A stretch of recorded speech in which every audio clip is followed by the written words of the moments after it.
बिहार के दरभंगा में हुए धमाका केस में पुलिस ने हैदराबाद के इलाके मल्लेपल्ली से 2 अफराद को गिरफ्तार कर लिया है। दरभंगा धमाके में इन दोनों के मुलव्विस होने की इत्तला पर एनआईए ने इन्हें हिरासत में लिया। गिरफ्तारी के बाद इन दोनों को नामपल्ली एनआईए कोर्ट में पेश किया गया। ट्रांजिट वारंट पर इन दोनों को पटना ले जाया गया। मकामी अफराद ने बताया कि दोनों भाई इसी इलाके में फुटपाथ पर कपड़े फरोख्त किया करते थे। पुलिस इन्हें हिरासत में लेकर मजीद पूछताछ कर रही है।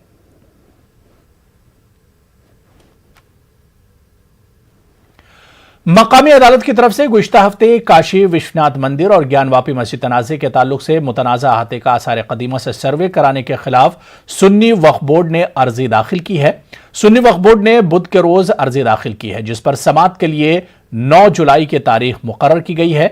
यूपी सुन्नी सेंट्रल वक्फ बोर्ड ने फास्ट ट्रैक कोर्ट सिविल जज सीनियर डिवीजन के 8 अप्रैल के इस हुक्म को चैलेंज किया है, जिसमें महकमा आसार कदीमा को 5 रुकनी कमेटी की निगरानी में खुदाई करने का हुक्म दिया गया था। सुन्नी वक्फ बोर्ड ने अपनी अर्जी में कहा है कि मज़कूरा अदालत को ऐसा फैसला सादिर करने का इख्तियार नहीं था, लिहाजा इस मामले पर फिर से समाअत करके इस पर रोक लगाई जाए।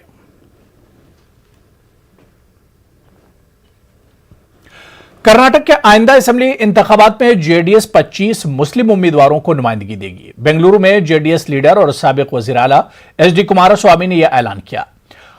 हांगुल जिमनी इलेक्शन के लिए जेडीएस ने कांग्रेस के मकामी लीडर नियाज शेख को अपना उम्मीदवार बनाया है। कुमारस्वामी की मौजूदगी में नियाज शेख अपने हामियों के साथ आज जेडीएस पार्टी में शामिल हुए। इस मौके पर मुनक्किदा तकरीब में जेडीएस के कई मुस्लिम लीडरान हाजिर थे। तालीम के ऊपर, सेहत के ऊपर, हेल्थ के ऊपर, एम्प्लॉयमेंट के ऊपर, हाउसिंग के ऊपर जो हमारे प्रोग्राम्स हैं वो अब जल्द से अनाउंस करेंगे। और हमारा इरादा भी जो है 150 कैंडिडेट्स जो हम लोग अनाउंस करेंगे। और हमारी कोशिश ये रहेगी और जद्दोजहद रहेगी कि हम लोग मेजॉरिटी गवर्नमेंट फॉर्म करें। जेडीएस की एक इंडिपेंडेंट 120 मेजॉरिटी सीटों के साथ हम लोग जीत के पावर में आए। और साथ में साथ 25 मुसलमानों को जो टिकट देने का हम लोग वादा किया है, 25 मुसलमानों को भी देंगे। देखिए बोले तो जो हमारे एमएलए जो थे उन्हें उदासी सीएम उदासी साहब जो थे उस टाइम पर मैं तो नहीं खड़ा था बीजेपी को फ़ायदा पहुंचाने वास्ते में। उस टाइम पर जो जीते तो कैसा उन्होंने जीते। कांग्रेस पार्टी है ना, खुद है ना, उसे सोच लेना, हमारे ऊपर उसे इल्ज़ाम लगाने से फ़ायदा नहीं है। अबे क्या करना जीतने के वास्ते में वो सोचना छोड़े तो हमें कौन की खड़ी कर बोलने की वजह से हमारे ऊपर है ना, इन्हें खड़ने से है ना बीजेपी को फ़ायदा होता अगर बोलने में कुछ भी मतलब। दिल्ली का 329 साल पुराना तारीखी एंग्लो अरबिक स्कूल इन दिनों शदीद माली बहरान से दो चार है। दरअसल 10,000 और 12,000 तनख्वाह पर टीचरों के तकर्री से मुतालिक इश्तिहार ने स्कूल की माली खस्ताहाली की पोल खोल दी। क्या है पूरा मामला, देखिए हमारे नुमाइंदे खुर्रम शहजाद की यह खास रिपोर्ट।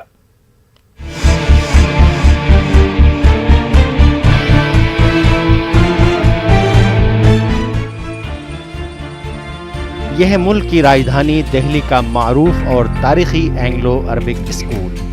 329 साल पुराना ये स्कूल 9 एकड़ पे फैला हुआ है। मगर सवाल ये है कि ये स्कूल अभी सुर्खियों में क्यों आया। दरअसल हाल ही में शाये हुए इश्तहारात ने स्कूल की मौजूदा माली खस्ताहाली की पोल खोल दी। इश्तहार में टीजीटी कॉन्ट्रैक्ट टीचर के लिए 10,000 तनख्वाह लिखी थी, जबकि पीजीटी टीचर को 12,000 तनख्वाह देने की बात लिखी हुई थी।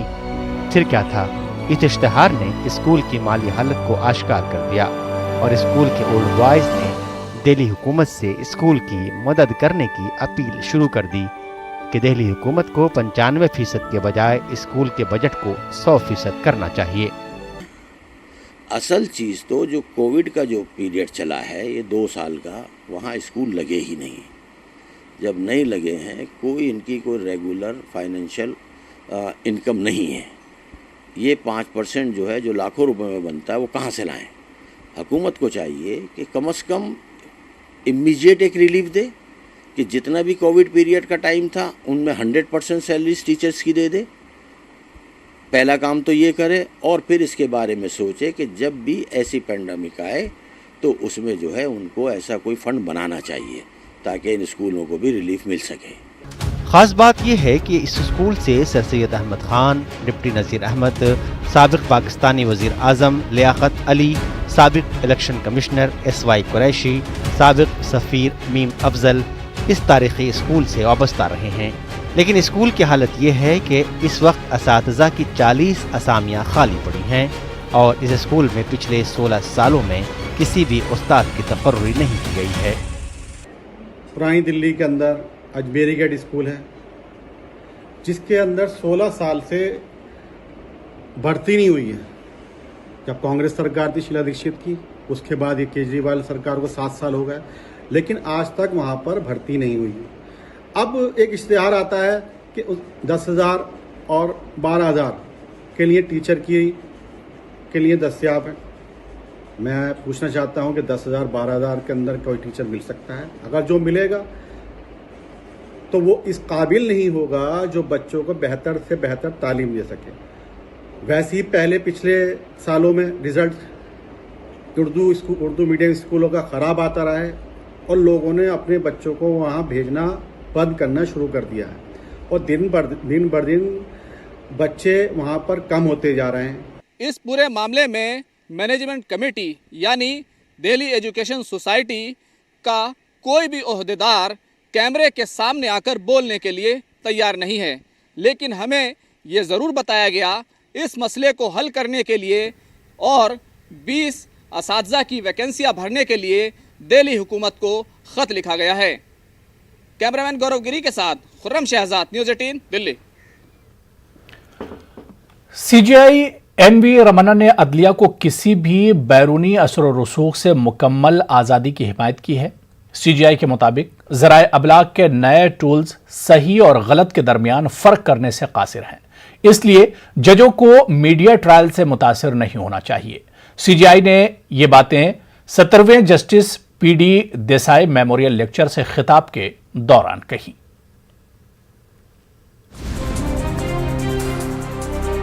Chief justice of India NV Ramana के मुताबिक अदलिया को किसी भी बैरूनी असर और रसूख से मुकम्मल आज़ादी की ज़रूरत है ताकि वो हुकूमती ताकत और अमल पर निगाह रखने के काबिल हो और कानून की हुक्मरानी को नाफिज कर सके।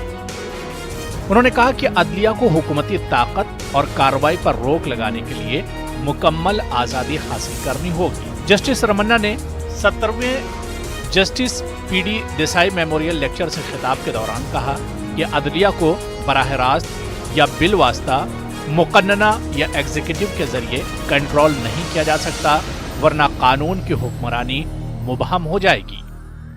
Fourth and final principle, the presence of a strong independent judiciary. For the judiciary to apply checks on governmental power and action, it has to have complete freedom.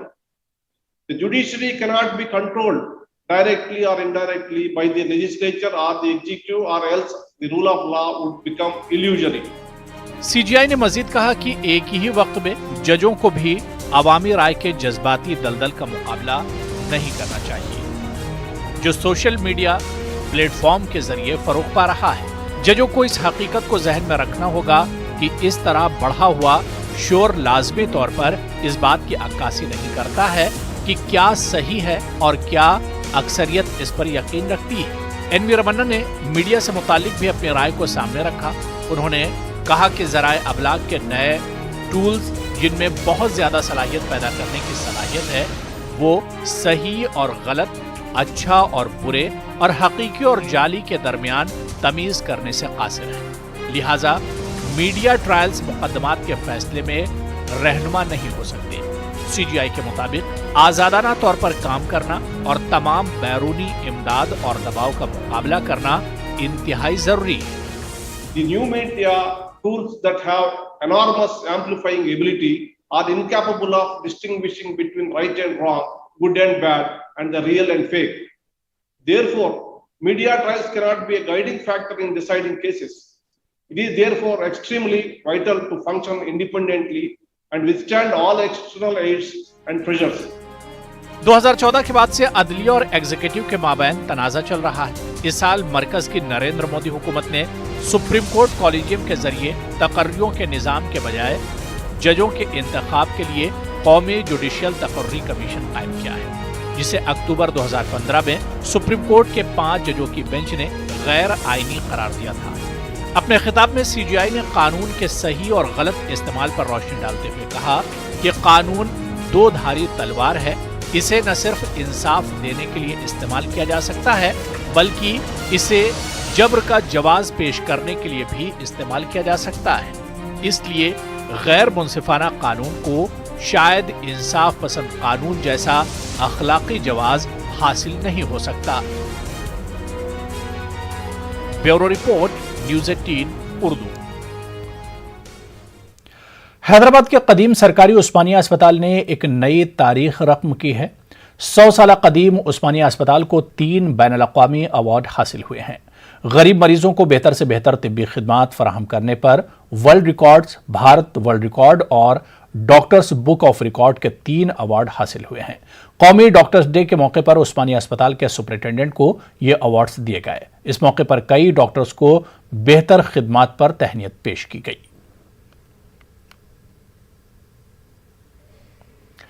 OBC तबकात को उनका हक दिलाने और रियासती हुकूमत की बेहिसी को उजागर करने के लिए वंचित बहुजन अघाड़ी रियासती सतह पर आंदोलन खड़ा करेगी। इस बात का ऐलान वंचित बहुजन अघाड़ी की एक प्रेस कॉन्फ्रेंस में किया गया। बहुजन अघाड़ी के लीडरों का इल्जाम है कि रियासती हुकूमत सुप्रीम कोर्ट में ओबीसी की आदादोशुमार पेश कर देती है तो ये नौबत नहीं आती थी, लेकिन उद्धव ठाकरे हुकूमत ओबीसी तबकात को रिजर्वेशन देने के हक में नहीं है। इसलिए इस मामले पर सियासत की गई है, जिसके खिलाफ वंचित अघाड़ी आवाज उठाएगी। कोई भी आरक्षण देने के लिए, राजकीय आरक्षण देने के लिए 10 साल में जब रिव्यू होता है तो आरक्षण देने के लिए एम्पिरिकल डाटा यानी कि क्वांटिटेटिव और क्वालिटेटिव एनालिसिस इंपॉर्टेंट रहता है। वो देने के बजाय ये सरकार उसमें कुछ आड़े आते हुए कुछ अलग अलग चीज़ें भरते हुए केंद्र की तरफ उंगली दर्शन करना, ये सरासर गलत भूमिका है। हमारा यहाँ साफ आरोप है कि यहाँ बैठे वाले, सरकार में बैठे वाले जो ओबीसी के मंत्रीगण हैं, जो सत्ताधारी है, जो आमदार है, उन्होंने सरकार पे दबाव बढ़ाना चाहिए या राजीनामा देके हमारे साथ आंदोलन। कोरोना की तीसरी लहर को रोकने के लिए औरंगाबाद शहर में जुज़वी लॉकडाउन नाफिज किया गया है, लेकिन इस लॉकडाउन से व्यापारी तबके में शदीद नाराजगी देखी जा रही है। इस ताल्लुक से औरंगाबाद के रुकने पार्लिमान इम्तियाज जलील से बात की गई तो एमपी जलील ने तंजिया अंदाज में कहा कि जब लोगों को ही कोई परवाह नहीं तो अवामी नुमाइंदे क्या कर सकते हैं। ताहम इम्तियाज जलील ने इस बात का यकीन दिलाया कि अगर अवामी ताउन मिले तो वो हुकूमत के इस फैसले के खिलाफ आवाज उठा सकते हैं। वाज़ेह है कि औरंगाबाद शहर में 22 दिन के वक्फे के बाद फिर से 18 घंटे का लॉकडाउन नाफिज किया गया है। अधिकारी हो, पुलिस डिपार्टमेंट हो, उनसे ये पूछने की क़ुव्वत ख़त्म हो गई है कि 4 बजे तक खुला रहेगा, 4 बजे के बाद अगर जाएंगे बंद करेंगे तो इसके पीछे क्या लॉजिक है करके। लेकिन बार बार सिर्फ अकेले मैं ही ये सवाल उठाता हूँ और बाकी सब खामोश रहते हैं। जनता भी खामोश रहती है, व्यापारी भी खामोश रहते हैं, जितने संगठन है, इंडिविजुअल्स है, सब वही खामोश रहते हैं। तो फिर मेरे सामने ये सवाल है कि अगर अकेले ही मैं ही लड़ूंगा और जिस कौम के लिए, जिन लोगों के लिए, जिस मेरी जनता के लिए, औरंगाबाद की जनता के लिए मैं लड़ रहा हूँ, अगर उन्हें कुछ लेना देना नहीं है तो फिर ठीक है, सरकार ने आज 4 बजे किया है, कुछ दिनों के बाद वो 1 बजे तक कर डालेंगे, फिर आपकी बकरी ईद आएंगी तो कहेंगे कि पूरा कंप्लीट लॉकडाउन कर देने का है, तो आप बर्दाश्त करिएगा उसमें। अगर नहीं तो आप साथ दीजिए मेरा उसके अंदर, हम बिल्कुल इसका। उधर दिल्ली में अनलॉक 5 की शुरुआत हो चुकी है और अनलॉक 5 में दिल्ली में बैंक्वेट हॉल और मैरिज हॉल को खोलने के अहकाम जारी कर दिए गए हैं। हुकूमत की गाइडलाइंस के मुताबिक शादियों में कोरोना गाइडलाइंस पर अमल जरूरी होगी। बैंक्वेट हॉल के मालिकान के मुताबिक गुज़िश्ता साल और जारिया साल इन्हें नुकसान का सामना करना पड़ा है। एक बैंक्वेट हॉल के मालिक कृष्ण जैन से हमारे नुमाइंदे ने बातचीत की।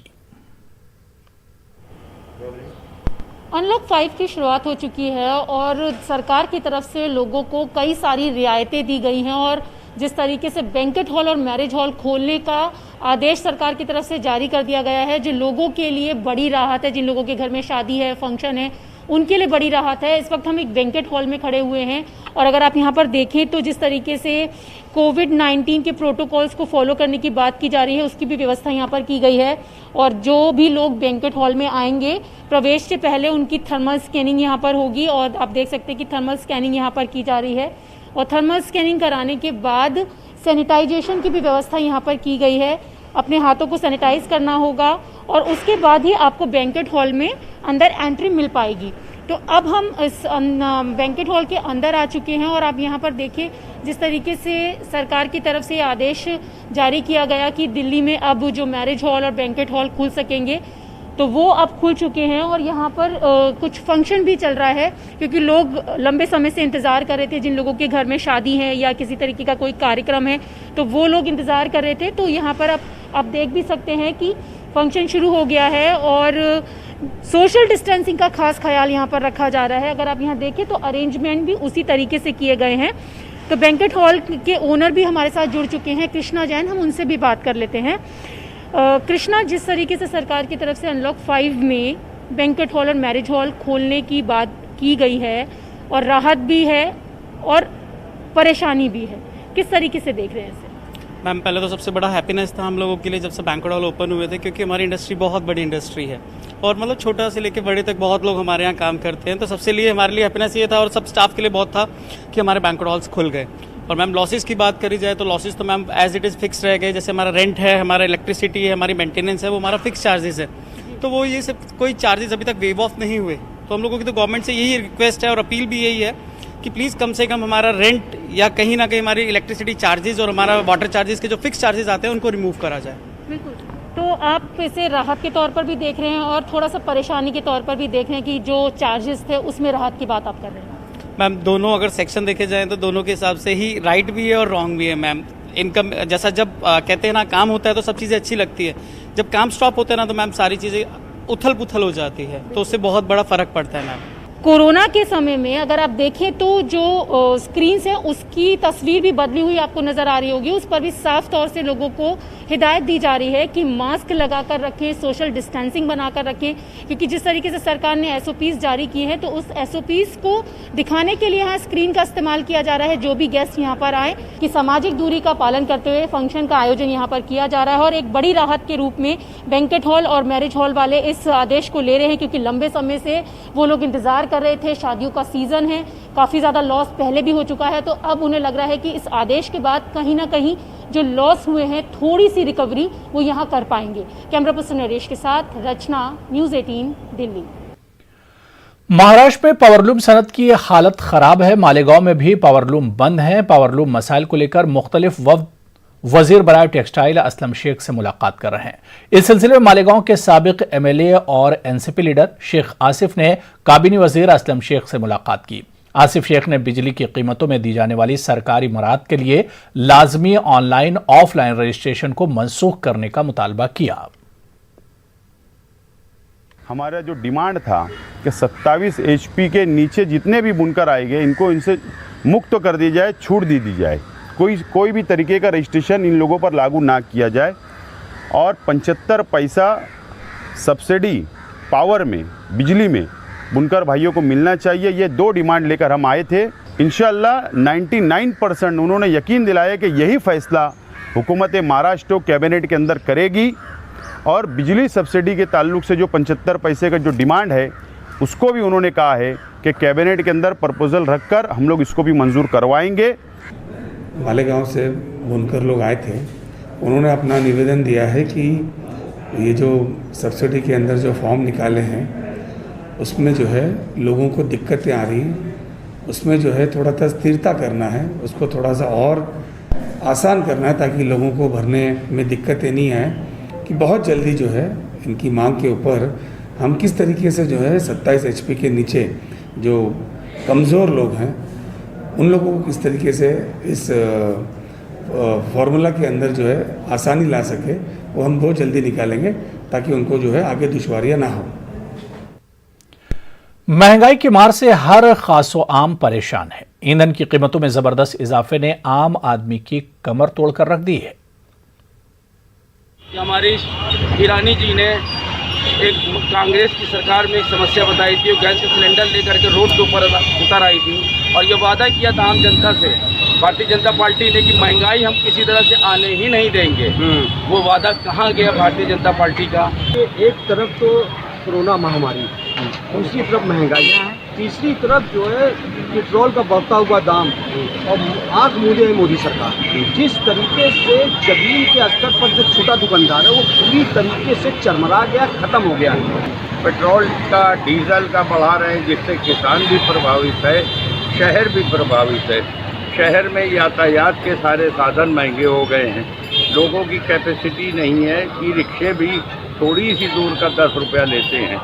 जो लोग 5,000 4,000 की आमदनी करते हैं वो अपना घर कैसे चलाएं? बिजली का bill, house tax, water tax, उसके बाद घर में भी खाने के साधन, दूध महंगा किया है अभी, आज से दूध की महंगाई की भी बातें आ रही हैं। अब तो छात्र भी आत्महत्या करने लगे क्योंकि अब कुछ बचा नहीं लोगों के पास खाने के लिए।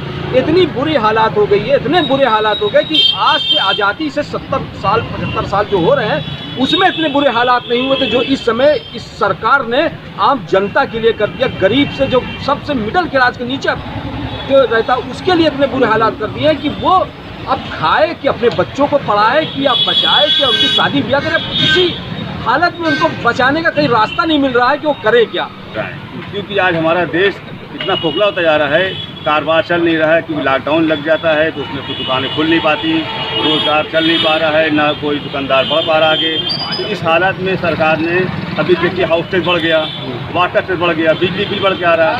तो जब बताइए आदमी कमाएगा नहीं तो दे कहाँ से? और वो हालात बदतर होते आ रहे हैं। ऐसी स्थिति में लूटपाट होना शुरू हो जाएंगी, एक दूसरे को लोग छीन के भाग जाएंगे। सरकार को सबसे पहले पेट्रोल और डीजल के दाम को कम करना चाहिए क्योंकि जो महंगाई बढ़ती है वो ट्रांसपोर्टेशन से बढ़ती है। जितना भी सामान आते हैं सब ट्रांसपोर्टेशन से आते हैं। अगर ये पेट्रोल डीजल के दाम कम कर देंगे तो महंगाई अपने नियंत्रण में आ जाएगी। जिस तरीके से आज बाजार एकदम चरमरा गया है, लोग बैठे हुए हैं, दुकानों को बोनी नहीं हो रही है, हम आपको बता नहीं सकते हैं। सरसों का तेल ले लीजिए या किसी भी आप मार्केट में सामान ले लीजिए, लोग सिर्फ ज़रूरत के हिसाब से अपनी ज़िंदगी को गुजारा कर रहे हैं। इस तरीके से अपने ज़िंदगी को अपना पालन पोषण किया जाए। तो रिलीफ इसलिए नहीं मिल पा रही, हुकूमत जो है एक तरफा सोच रही है, अपनी भलाई अपनी उसके लिए जो है महंगाई बढ़ाई जा रही है, आवाम की फलाह बहबूद के लिए बिल्कुल नहीं सोच रही है। हमने ये हालत देखे हैं भोपाल में कि लाशें उठ रही थी और सरकार को फ़ोन लगाया जा रहा था, अधिकारी को फ़ोन लगाया उठाने वाला नहीं था फ़ोन। तो महंगाई को कम करने के लिए ये क्या प्रयास कर रहे हैं, इस पर कोई जवाब नहीं है। कॉपर का दाम दुगना हुआ है, स्टील का दाम दुगना हुआ है, वेजिटेबल्स के दाम बढ़े हैं। कल 2 रुपये अमूल पे बढ़ा दिए, आज मदर डेयरी वाले बढ़ाने वाले हैं। मामूली आदमी के इस्तेमाल की हर चीज़ों के दाम बढ़े। देखिए, एक तो इधर से कोरोना बीमारी, उसके बाद में जेब कहाँ ढीली करे, हर चीज़ में महंगाई है। लोहा है, प्लास्टिक है, खाने पीने का सामान है। अब आदमी मजबूरी में क्या करे। कोरोना वबा के दौरान बाहिमी इमदादो इन्हिसार का जज्बा मुस्तहकम हुआ है। मुल्क इस वबा से मुत्तहिद होकर मुकाबला कर रहा है। टीकाकारी के ऐलान के बाद हम बेहतर ताउन करें जिससे हम कोरोना को मात देने की जानिब कदम बढ़ा सकें। नेटवर्क के टीम इस मुहिम में हर कदम पर आपके साथ रहेगा। जब तक सभी महफूज नहीं तब तक कोई महफूज नहीं होगा। इसी सोच की बुनियाद पर हमारी मुहिम संजीवनी का मकसद ये यकीनी बनाना है कि वैक्सीन पाना सभी हिंदुस्तानियों का हक है।